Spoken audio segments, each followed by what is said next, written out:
My presentation on a current problem facing society today is what has happened to our children. I believe that our children have no respect for others and that they have a sense of entitlement. They think that they are owed everything in life and that they don't need to work for anything. And I believe that they don't understand the consequences of their own actions. I believe that they were never taught that they can get in trouble if they break the law. I believe the reason for this is that they were not spanked as a child. Now, I know this is very controversial, but hear me out. Kids in the 1950s wore shirts and ties and dresses and said, "Yes, sir," "No, sir," "Yes, ma'am," "No, ma'am." They worked for what they got and were thankful for it. Kids today don't respect anyone or anything and are very rude. If they break something, their parents just pay for it and they don't even care.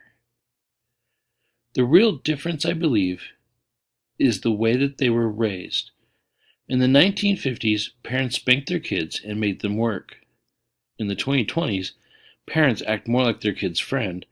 They don't spank them, and they don't make them respectful to others, and they don't make them work to appreciate the things that they have. Parents don't spank their kids anymore because they are being told that spanking is corporal punishment, and the only people that still spank their kids must love hurting their own kids. All this is based on people that were never taught how to spank properly. As a result, they are causing some horrible things to happen to their kids, and it also causes spanking to be considered a bad word. Let's look at some of the problems that incorrect spanking can cause. Spanking is considered corporal punishment.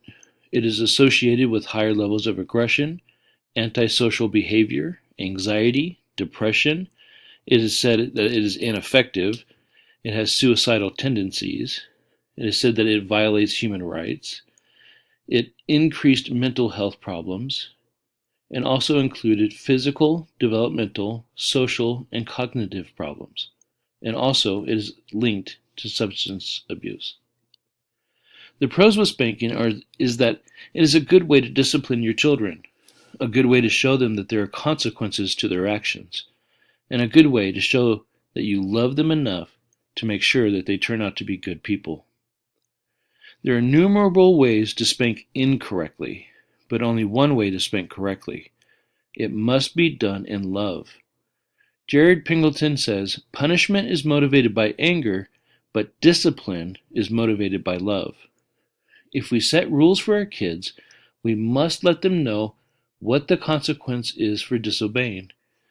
That way, when the child disobeys, they must know that they are the reason for the discipline, not you.